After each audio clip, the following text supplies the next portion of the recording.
Que realizó el gobierno nacional. Ayer se debatía en parte en la legislatura, en la Asamblea Nacional se debatió. Digo en parte porque luego de iniciada pues la sesión parlamentaria no se la concluyó.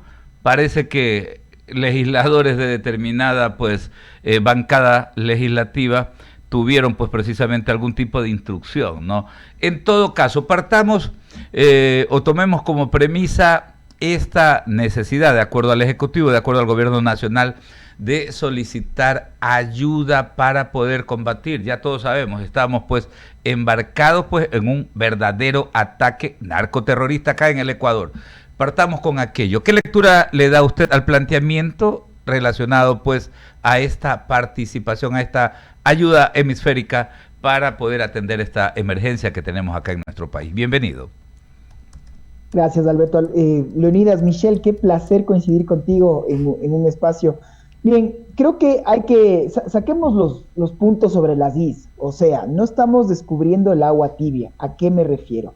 Nadie está cambiando la Constitución, nadie está invitando que vengan fuerzas invasoras o que, otra vez, aquí no hay cucos. La soberanía del Estado siempre ha estado presente, la ejerce el Estado, y el Estado evidentemente, como usted muy bien lo ha dicho, estamos en este momento por primera vez en nuestra historia ante el CANI, que es el conflicto armado no internacional. Eso es una realidad. El narcotráfico, el crimen transnacional nos explotó en la cara. Dejamos ya de ser la isla de paz. Es una realidad. La pregunta es cómo nos enfrentamos, cómo lo hacemos. Yo le he escuchado, por ejemplo, al embajador de Italia en estos últimos días unas comparecencias muy lúcidas en donde él hablaba y refería a lo que fue la experiencia italiana, por ejemplo, de cómo lidiaron con la Cosa Nostra, cómo fue la mafia siciliana en el sur de Italia, y esto cómo se lo empieza a enfrentar. Primero decirlo, exteriorizando. No es un mito, no es una mala palabra, hay que entender la realidad, hay que entender que los estados solos no lo pueden hacer, y si es que el crimen transnacional opera de manera transnacional, ¿cómo es posible que los estados no hagan lo propio? Por eso yo creo que esto es un tema prioritario. Lamentablemente siempre estamos en una época electoral y por supuesto en el tema electoral empezarán los cálculos, pero en este momento hay que entender que la seguridad no necesita de cálculos, necesita de estrategias, y por lo tanto todo lo que sea ayuda y cooperación en seguridad debe ser proporcionada siempre bajo el paraguas del Estado, pero por supuesto entendiendo y reconociendo las falencias como tal. Ahora, de pronto desconocer, ¿no? Porque ahora no sé si exactamente es parte de una estrategia, pero desde el Ejecutivo como que no se dan al menos premisas, líneas que los ciudadanos, que los comunicadores, que los líderes de opinión deberían de conocer justamente para ir orientando a la opinión pública, ¿no? No hay esas líneas y tal vez ese desconocimiento va generando un confuso debate nacional en torno a este tema. Y ya sabemos que hay quienes más bien quieren sacar provecho de aquello, del desconocimiento, y comienzan a envolver a la gente. Yo creo que podemos poner un paralelismo con lo que ha ocurrido, por ejemplo, con los temas de la explotación hidrocarburífera, con el tema minero. La gente no conoce bien el tema y hay quienes justamente lo utilizan a sus conveniencias y confunden a la gente. Estoy absolutamente de acuerdo, y ese es el problema, que los políticos tratan de ver en gran medida a sus propios intereses. Creo que las personas que tenemos el honor de poder hacer algo de análisis internacional, de poder justamente tener algo de un espacio, una opinión pública, nos debemos, y Michelle no me va a dejar mentir, estas dos palabras de la honestidad intelectual. Y entonces estamos obligados justamente a terminar de ver, no porque me cae bien o me cae mal un gobierno de turno, sino por los intereses de un país. Entonces, claro, en este momento, como muy bien lo estamos diciendo, estamos en la mitad de una segunda campaña electoral, y entonces siempre va a haber quien quiera tratar de dorar la píldora, tratar de confundir, como ustedes muy bien lo han dicho. Y por eso es que creo que aquí hagamos este esfuerzo de un poco empezar a limpiar las ramas. ¿Qué necesita el Ecuador? ¿Podemos solo contra las mafias? Está claro que no. Está claro que las mafias tienen y representan gran parte de la economía irregular en el país, y que sobre todo son multimillonarias, que el Estado requiere de ayuda, requiere de tecnología, requiere de capacitación. Y para eso, por supuesto, si es que lo podemos hacer con cooperación, ¿por qué no hacerlo? Más bien sería mi pregunta al revés. que impide a que un país pueda libre y soberanamente, en ejercicio de su soberanía, poder pedir ayuda y cooperación a tropas, a militares, a gente experto en seguridad extranjera que pueda venir y pacificar zonas del Ecuador, que hoy por hoy está claro que estamos teniendo un problema muy serio del control sobre esas zonas como tal. Y por eso es que digo que lamentablemente no deberíamos verlo esto con un prisma electoral, sino con un prisma netamente técnico y de seguridad. Y hoy, más que nunca, este debate debe primar en la Asamblea, pero veo, como usted muy bien lo ha dicho, ¿no? Que empiezan las mociones, que empiezan los ausentismos, que empezamos a hacernos los locos y esto queda un poco en el papel, y mientras esto pasa tenemos pues a gente, sobre todo en la zona costera, que no puede esperar a una toma de decisión. Ojalá esto se dé y ojalá desde estos espacios podamos hacer ese eco para hacer presión a que nuestros asambleístas, pese a que en muchos casos no les tengo el mayor... No les tengo tanta fe, espero que logren estar a la altura de la historia, que es lo que los ecuatorianos estamos pidiendo y exigiendo de ellos. Solamente algo muy puntual de mi parte, ¿no? Para poder ir con Michelle y continuar con la entrevista. Hay dos ejemplos claros, ¿no? Que yo siempre los anoto en esto, lo que tiene que ver con cómo se enfrenta desde el Estado o cómo los gobiernos han ido enfrentando esta temática de la inseguridad y de la arremetida narcocriminal. Yo apunto el caso de México, administración de Andrés Manuel López Obrador, ¿no? Con su filosofía de abrazos por balazos, por un lado, ¿no? Fracasada totalmente porque vemos cómo se dispararon mucho más todavía todas esas temas que tienen que ver con la inseguridad. Y por otro lado, más cerca todavía, el caso de Colombia con el presidente Gustavo Petro, con esta intencionalidad de pacificar determinadas áreas, darles espacio a las disidencias de la FARC y también a integrantes del narcogrupo Ejército de Liberación Nacional. Eso no son ejemplos claros que debemos de tomar en consideración a la hora de enfocar desde el Ecuador nuestro problema interno.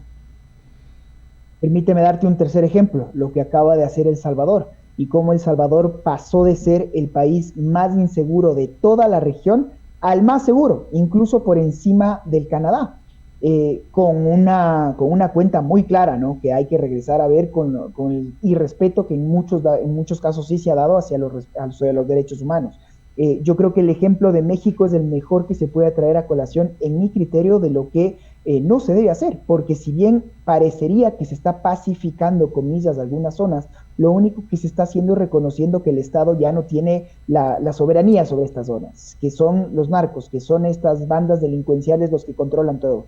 Y entonces hay, comillas, paz, pero porque controlan las barras que operan las bandas delincuenciales. Y la historia, y creo que otra vez Colombia aquí es un buen ejemplo, pasó como fue la zona de distensión que se dio con Pastrana en su momento, de que parecía literalmente que Colombia dio un pedazo de su país al narcotráfico a cambio de tener paz, estabilidad y crecimiento. Lo único que se hizo fue darles un buffer de tiempo para que se puedan rearmar y la violencia volvió a darse. Entonces creo que estos temas se los tiene que abordar, sobre todo, repito, con un prisma académico. Esto no se va a acabar con más balas, tampoco es cierto. Esto se va a acabar con cultura, esto se va a acabar con educación, esto se va a acabar entendiendo que las personas, las nuevas generaciones, en muchos casos no tienen una salida a la pobreza, que no tienen otra opción que no sea ante caer en las garras de estas bandas como tal. Entonces, claro, la respuesta fácil es decir que salgan los militares, que disparen a todo el mundo y que pongan orden.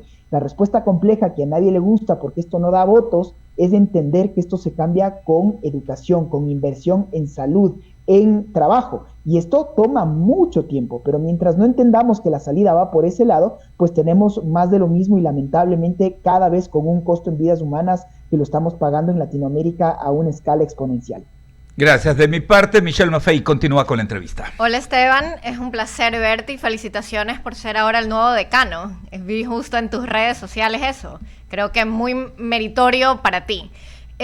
Yo evidentemente, tú ya sabes básicamente mi posición. Sí creo que Fuerzas Armadas y Policía Nacional tienen que estar bien capacitadas y también armadas.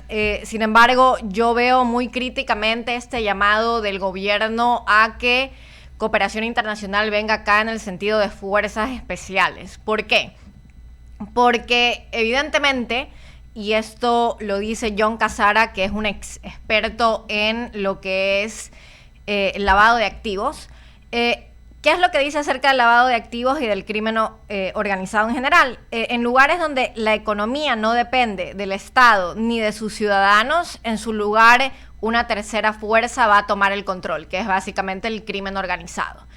Ahora, ¿qué se puede hacer o qué es lo que tú recomendarías al gobierno que hacer que no involucre a fuerzas especiales? Porque yo creo lo que vamos a tener es básicamente la misión multinacional de seguridad que Haití tiene con, creo que el último deployment fue de 200 soldados de Kenia a Haití, y no han resuelto casi nada de la situación de Haití. Entonces, evidentemente, nosotros que vamos a recibir fuerzas militares especializadas de afuera o fuerzas policiales de afuera, y no vamos a tener los resultados que estamos esperando.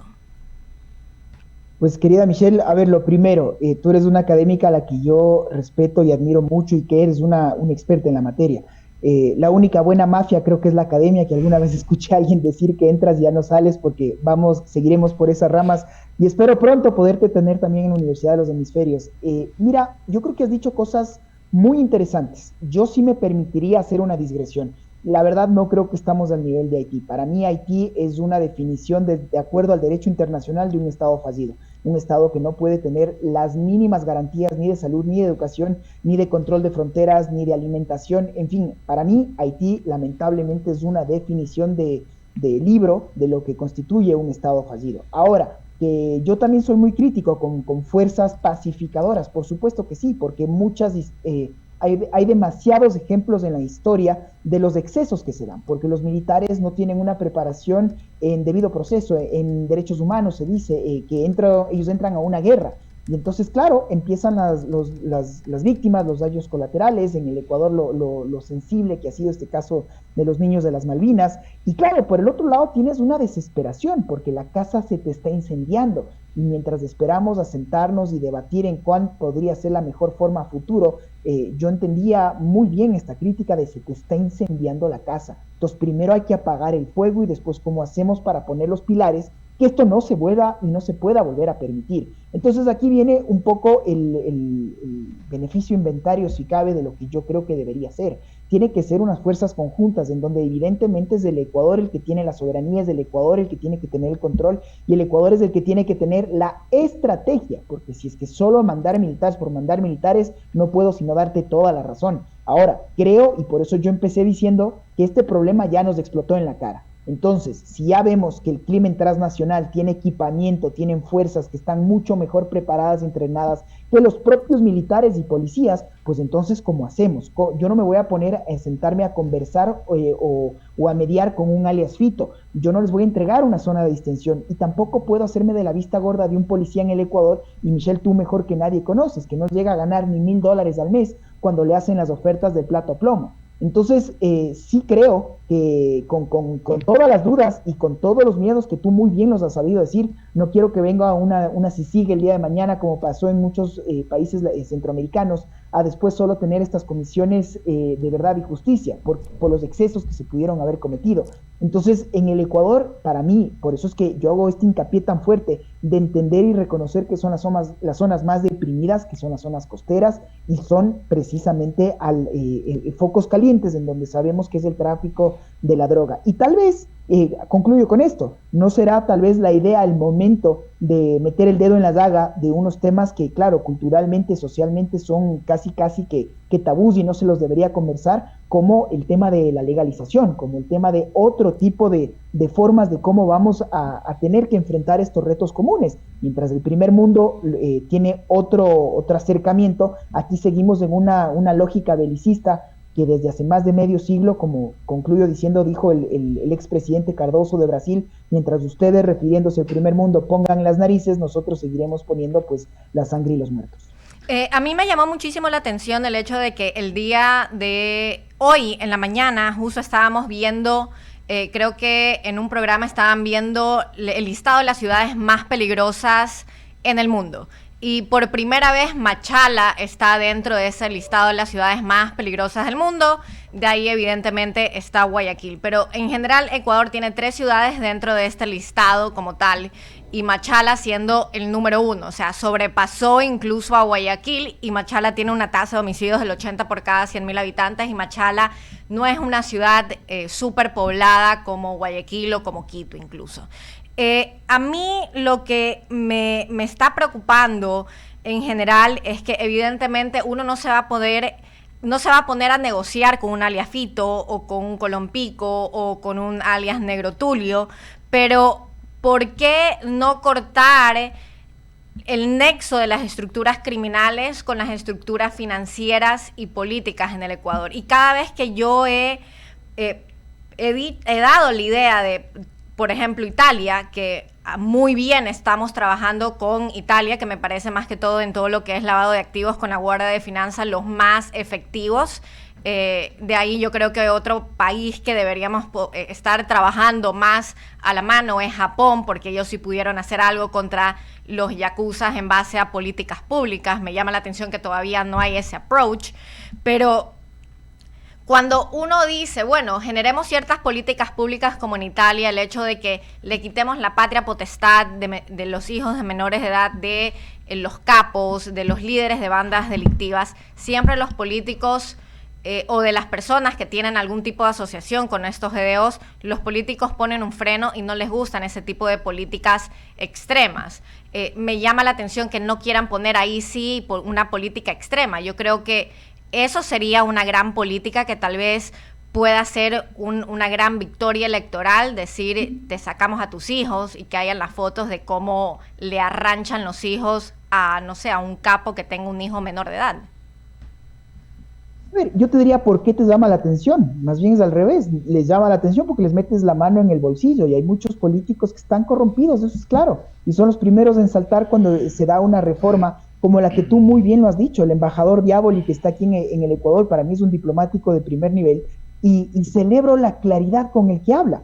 A quienes nos escuchan, les invito a que vean sus últimas comparecencias. Normalmente los diplomáticos son muy cautos y escogen muy bien sus palabras. Él dice las cosas por su nombre y reconoce el problema que fue en la Italia hace no mucho, la Cosa Nostra, las mafias sicilianas, y de entender de cómo una Italia después de la Segunda Guerra Mundial estaba cooptada por el crimen. ¿Y por qué? Porque ellos eran quienes proveían trabajo, ellos eran los que controlaban las estructuras del Estado que no existían, y por lo tanto la gente les rendía esta pleitesía y luego el miedo. Y entonces, ¿cómo se los enfrenta? ¿Cómo empieza a pasar esto? Yo venía justo ahora en donde estoy, y en el Uber, el conductor de Machala me dijo, tuve que venir a Ecuador, a Quito, de lo que regresé. Se fue un migrante que me dijo, regresé a Machala, pero en Machala no puedo ser taxista, no puedo ser Uber, porque simplemente la inseguridad es demasiado grande. Y me da mucha pena escuchar ese tipo de historias y de relatos. ¿Y por qué? Porque todo tiene que ver con el problema de las bandas que se están peleando por el territorio, y entonces las víctimas colaterales, y disparamos sin piedad, porque somos lo que pasó en el Colombia de los 90. Entonces tú tienes toda la razón, hay que entrar donde les duele, que es la parte financiera. No podemos dejar de reconocer que en un país que está entrando en recesión, que está en una economía muy estirada, de repente aparece que la banca tiene réditos históricos. Entonces algo no cuadra, estamos de acuerdo. Pero para eso, por eso es que, mi querida Michelle, estoy de acuerdo en decirte que hay que entrar a todas las estructuras del Estado. Hay que reconocer que las mafias han permeado a todo nivel, no solo los policías, no solo son los primeros militares rasos. Estamos hablando de fiscales, de jueces, de políticos. Y por eso es que yo siempre me escudo en esta única, repito, buena mafia de decirte que es la academia, de las personas que tenemos la oportunidad de generar opinión pública, porque si la academia nos falla, pues entonces ahí sí yo te diría bajemos la lámpara. Y por eso, Michelle, y tú, en estos espacios de comunicación hay que poner los puntos sobre las is. El Ecuador necesita o no necesita ayuda. Estoy de acuerdo, no va a ser un cheque en blanco, no va a ser otra vez repetir los errores del pasado.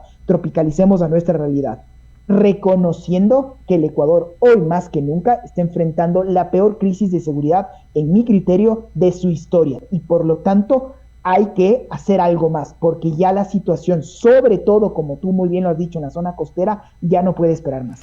A mí me llama la atención, y como mi última pregunta para ti, Esteban, me llama la atención que las políticas o el esfuerzo del gobierno nunca pone en el centro o utiliza a la sociedad civil como un músculo como tal para el combate efectivo contra el crimen organizado. Y eso se puede ver porque en Italia tenemos a Giovanni Falcone, que era el juez como tal, que trató de bajarse la mafia italiana, lo asesinaron lamentablemente, y por eso y en Palermo, por ende el nombre de la Convención de Palermo como tal, pero aquí no hay ningún juez o fiscal que pueda ser reconocido como alguien que activamente está tratando dentro del sector judicial, está tratando de desmantelar algún grupo de delincuencia organizada. ¿Hay algún juez que se debería sacar y deberíamos hablar acerca de él, o no hay ningún juez que se pueda ver que está efectivamente luchando el crimen organizado en el Ecuador? Es que mira, suena esta idea de los buenos contra los malos, de casi un personaje ficticio que sea de Marvel y que venga y sea esta lucha entre el bien y el mal. El juez Moro que tuvo el Brasil y que fue el que derrotó a Lula, pero que te ves ahora que es un político más, o Baltasar Garzón, y todas estas personas que estamos hablando generan muchas pasiones a favor y en contra. Yo creo que el Ecuador tiene un problema muy serio con el Consejo de la Judicatura y esta figura inventada que en su momento el correísmo se inventó, del error inexcusable. Y entonces, ¿en qué se tradujo eso? Que cuando un juez se pasa de la raya, ¿con quién? Con los políticos de turno, entonces llega, comillas, su jefe, un órgano administrativo que le dice error inexcusable y entonces usted está fuera. Y con eso, lamentablemente, creo que esto es una de las figuras que se tiene que conversar y revisar a ver. Creo que la Corte Constitucional terminó siendo una suerte de árbitro de última ratio que no debió ser. ¿Por qué? Porque la falta de institucionalidad de las otras estamentos del Estado, un Consejo de Participación Ciudadana y Control Social que hasta ahora no puede tener un reglamento para ver quién va a ser la próxima fiscal, que ya tiene que estar prorrogada en funciones. Eso evidentemente es un problema. ¿Por qué? Porque ahí vemos las luchas de los poderes de turno. Y entonces aquí viene la última parte y te vuelvo a dar toda la razón. ¿Qué está haciendo el Estado entonces para poder sumar esfuerzos? Yo me permito decirles, el día de mañana, y esta es mi primera estrenada en el decanato de la UE, justamente al embajador italiano que lo estábamos haciendo mención, lo tendremos el día de mañana con la canciller de la República, para hablar de seguridad, para hablar de estos temas y para ser muy críticos, muy directos y escuchar de primera mano. Yo celebro que funcionarios de tan alto rango, pues, se presten justamente estos foros académicos que no son de deme un voto, sino son mucho más críticos, y lo que queremos es finalmente esto, entender que estamos todos en el mismo barco, que todos tenemos que empujar a un objetivo común. Y por eso, Michelle, tal vez no me dejes mentir en que lo que nos jugamos los ecuatorianos de aquí a 40 días en la segunda elección es absolutamente crucial en nuestra historia del Ecuador, porque probablemente ya no tengamos otra vez la oportunidad de poder elegir así de libre, dependiendo cuál sea el resultado. Es así de sensible lo que está en juego, y por eso es que hoy más que nunca personas como tú, me atrevo a sumarme a la idea de todos los que podamos hacer opinión pública, tenemos que estar a la altura de la historia y hay que decir las cosas con su nombre y hay que estar en este tipo de espacios y señalar a las cosas como son, sin más. Muchísimas gracias, Esteban. Sí, agradecerle, doctor, fuerte abrazo, felicitaciones reiteradas, ¿no? Justamente vemos que entra pisando fuerte ahí en el decanato de la Facultad de Ciencias Jurídicas, Políticas y de Relaciones Internacionales. Así que todo tipo de éxito, y digo esto también en relación a ese gran evento del día de mañana. Gracias por atendernos. Siempre a sus órdenes, un abrazo. Muchísimas gracias. Rápidamente prevenir a toda nuestra audiencia. ATM Tránsito informa a esta hora que, por supuesto, desde la sala de monitoreo de nuestra ciudad se visualiza las condiciones de calzada mojada en casi todos los sectores de la ciudad, principalmente en esos ejes viales tan importantísimos, la avenida Doctor Juan Tancamarengo, también en la vía Adaule, en la avenida de las Américas y a lo largo de la avenida Francisco de Orellana. Doña Wendy Quinde, vaya manejando usted luego de que salga de el informativo bien suave, tomando todas las precauciones. ¿Cómo le va? ¿Qué tal, mi querido Alberto? ¿Cómo estás? Y a todos nuestros amigos oyentes y televidentes, gracias por siempre estar en la sintonía de la 98.9 FM junto a Michelle Maffei y también Leonidas Castro. Vamos a abrir el espacio a los mensajeros publicitarios de recomendaciones y quiero decirles: PAF, insecticida maxifunción contra insectos voladores y rastreros, mosquitos, PAF, moscas, PAF, cucarachas, PAF, hormigas, PAF. Nuevo PAF, insecticida maxifunción, efectividad garantizada al mejor precio. Nuevo insecticida PAF. Y también recordarles que no hay nada peor que entrar a un baño u oficina y que esté huela mal. Por eso Prohigiene tiene las mejores soluciones para lograr baños libres de malos olores. Contamos con ambientes perfumados, aire purificado, pisos y espacios libres de polvo. Prohigiene, expertos en el servicio de tu bienestar. Solicita una demostración gratuita escribiéndoles al 095-925-3211 o visitando nuestro sitio web www.prohigiene.com. Cerramos el espacio de las menciones publicitarias recordándoles que nos pueden ver a través de nuestro canal de YouTube. Búsquenos como Radio I99. Suscríbase, le like y active esa campanita para que pueda checar toda nuestra programación. Asimismo lo puede hacer a través de la plataforma de CNT Play. Descárgala totalmente gratis en su teléfono celular. Vamos a la pausa, esto es Diálogo de la Tarde y enseguida regresamos con más.